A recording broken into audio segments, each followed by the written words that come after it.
Chalo, good evening everyone. Today is 22nd of December, correct? And we have already started off with the chapter called as derivatives. आपण याचे सगळे videos आतापर्यंत जे काही शिकवले ते अपलोड केलेले आहेत आणि स्पेशली आपण यू इंटू व्ही रूल वरती फोकस करतोय. तर आज आपण यू इंटू व्ही चे काही राहिलेले एक्झाम्पल्स आणि यू अपॉन व्ही हा रूल कसा इम्प्लिमेंट करायचा हे शिकणार आहोत, राईट? आता या केसमध्ये काय एक्झाम्पल दिले बघा. We are focusing on exercise 9.2 त्यातला क्वेश्चन नंबर 3 आपण सॉल्व्ह करतोय, बरोबर? काय दिले बघा आपल्याला, y is equals to e raise to x into second दिले minus x raise to 5/3 into log x दिले. म्हणजे खरं तर मला u मायनस v सबट्रॅक्शनचा रूल वापरायचा आहे. पण इथं केवळ ऑब्झर्व केलं तर इथं u इंटू v वापरावं लागतोय आणि इथं पण u इंटू v रूल वापरावं लागतो, बरोबर? तो u इंटू v रूल काय आहे ऑलरेडी आपण अपलोड केलेले आहे, बरोबर? त्याच्यावरचे न्यूमेरिकल्स पण आपण सॉल्व्ह केलेले आहेत, बरोबर? ही सिरीज आहे कंटिन्युएशन, त्याच्या पुढची कंटिन्युएशन सिरीज आहे, राईट? ठीक आहे. मग ज्यावेळी अशा मोठ्या टर्म्स येतात जनरली मी काय सांगितलं तुम्हाला कसं सॉल्व्ह करायचं या प्रॉब्लेमला. बघा काय करणार, सगळ्यात पहिल्यांदा कन्सिडर काय करूयात आपण, consider y is equals to this, बरोबर? जर मी directly u into v rule वापरला तर कदाचित प्रॉब्लेम मोठा होऊ शकतो. तर मी काय करतोय, therefore y is equal to v ची पहिली टर्म आहे याला p असून केलं मायनस ही जी दुसरी टर्म आहे त्याला मी q असून केलं, बरोबर? म्हणजे मी सेपरेटली प्रत्येकाचे आन्सर काढणार आणि नंतर दोघांची सबट्रॅक्शन करणार, राईट? तर काय करूया आता, therefore differentiating this with respect to what, with respect to x. मग y चा derivative with respect to x काय येईल, dy अपॉन dx, बरोबर? इज इक्वल्स टू जसा y चा derivative with respect to x dy upon dx आला तसा p चा डेरिव्हेटिव्ह किती येईल, it will be dp upon dx minus q चा डेरिव्हेटिव्ह किती आला रे, it is dq upon dx.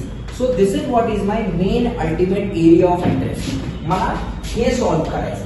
आता हे सॉल्व्ह करण्यासाठी मला काय काय लागणार आहे बघा. सगळ्यात पहिल्यांदा मला dp बाय dx कॅल्क्युलेट करावं लागणार आहे, राईट? तर मी आधी काय करतो, p फंक्शन कन्सिडर करतो. देअरफॉर हियर काय दिलं बघा आपल्याला, p इज इक्वल्स टू काय दिलं p आपल्याला, it is e raise to x into sec of x, right? So या केस मध्ये what I do, I assume this as u and this as my v, बरोबर? तर आता u into v rule काय म्हणतो आपला, u into v rule डेरिव्हेटिव्हचा काय असतो, u into derivative of v plus v into derivative of u. म्हणजे काय, first term will remain as it is derivative of second plus second term will remain as it is derivative of first. आता हे दोन्ही माझे standard function आहेत काय, e raise to x exponential function मध्ये, sec x आपलं trigonometric function मध्ये. म्हणजे आपण ऑलरेडी याचे फॉर्म्युले लर्न केलेले आहेत, फक्त मला u इंटू v च्या फॉर्म्युल्यामध्ये याला डिप्लॉय करायचे. तर मी काय करणार, therefore let's differentiate with respect to x. So if I differentiate with respect to x what will I get, p चा डेरिव्हेटिव्ह किती आला, dp upon dx is equals to, आता बघा u इंटू v काय असतो, u into derivative of sec x. Derivative of sec x काय असतो रे, it is sec x into tan x. u into derivative of v plus v म्हणजे किती आहे रे, sec x into derivative of u. आता e raise to x चा derivative किती असतो रे, e रेस टू x असतो, बरोबर? येस. मग आता या केसमध्ये जर मी केअरफुली ऑब्झर्व केलं तर मला काय मिळते, चेक करा, dp upon dx is equal to, या तिघांमध्ये पण मल्टिप्लिकेशनचं साइन आहे आणि या दोघांमध्ये मल्टिप्लिकेशनचं साइन आहे. तर इथं काय आपल्याकडे sec x into e raise to x आहे, इथं पण बघा बरं sec x into e raise to x आहे. तर मी ती टर्म कॉमन घेऊ शकतो का, येस. सो लेट्स टेक काय, e raise to x into sec x common घेऊया. तर ब्रॅकेट मध्ये काय राहिलं माझ्याकडे, इथं काय राहिले, इथं राहिले tan x प्लस पुढे किती राहिलं माझ्याकडे 1. म्हणजे अशा पद्धतीने मी काय केलं, dp बाय dx कॅल्क्युलेट केला. म्हणजे कुठली ही जी टर्म आहे आपली ती आपण ही कॅल्क्युलेट केली.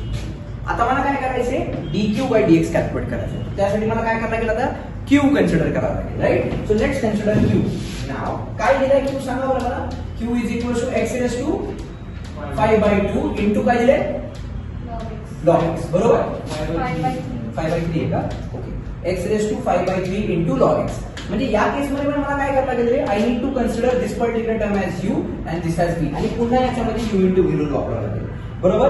तर काय मिळेल चेक करा, therefore differentiating with respect to x, therefore q चा डेरिव्हेटिव्ह किती आला, dq upon dx is equals to, बघा u म्हणजे किती रे, x raise to 5/3 u into derivative of v. log x चा डेरिव्हेटिव्ह किती असतो, 1 upon x. So u into derivative of v plus v म्हणजे काय, log x इंटू, आता याचा डेरिव्हेटिव्ह कसा कॅल्क्युलेट करायला लागेल, x रेस टू n चा फॉर्म्युला वापरावा लागेल, बरोबर? So x raise to n चा फॉर्म्युला काय असतो आपल्याला सांगा, it is n into x raise to n minus 1, बरोबर आहे का नक्की? Yes or no? आता नुसता हे बघा, हे 5 आहे, नुसता 1 म्हणजे किती आहे इथं? 1/1 आहे, म्हणजे मला एलसीएम घ्यायला सोपं जाईल, राईट? सो लेट सिम्प्लिफाय दिस. आता इथं बघा, याला कसं लिहिले? x⁵5/3 will remain as it is into. आता इथे चेक करा, इथे किती आहे? 1/x आहे, म्हणजे हा x च्या खालच्या x ची पॉवर किती आहे? 1. त्या x ला डिनॉमिनेटर मधून जर मी न्यूमरेटर मध्ये पाठवलं तर त्या x ची पॉवर किती होईल? x⁻⁻1 होऊन जाईल, बरोबर? प्लस पुढे काय आहे आपल्याकडे बघा, चेक करा, लॉग ऑफ x इनटू. आता हा 5/3 एक नंबर आहे, त्या नंबरला मी बाहेर घेतलं कारण multiplication sign, we can take it outside, right? So इथे काय मिळेल चेक करा, this can be simplified as x⁻². करा राईट पंच म्हणजे किती आला?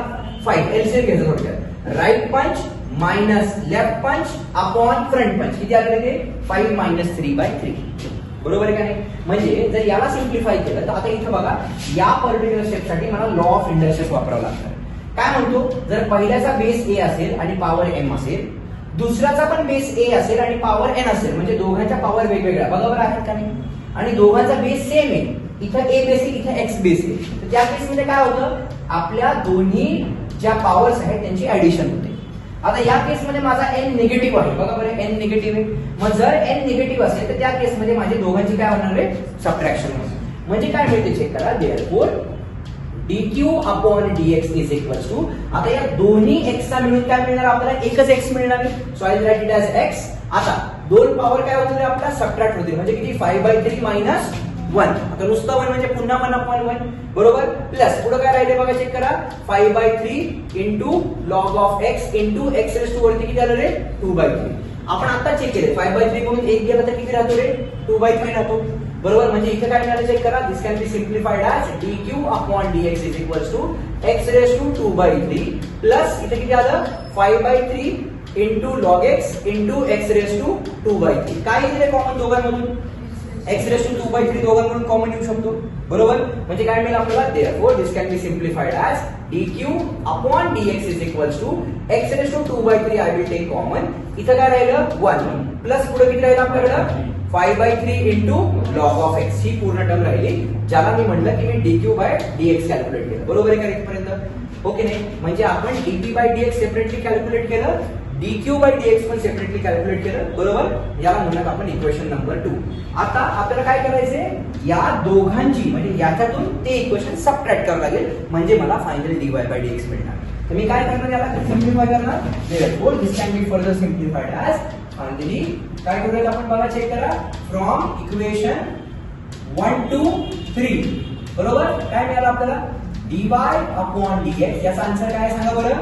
It is dp/dx minus dq/dx.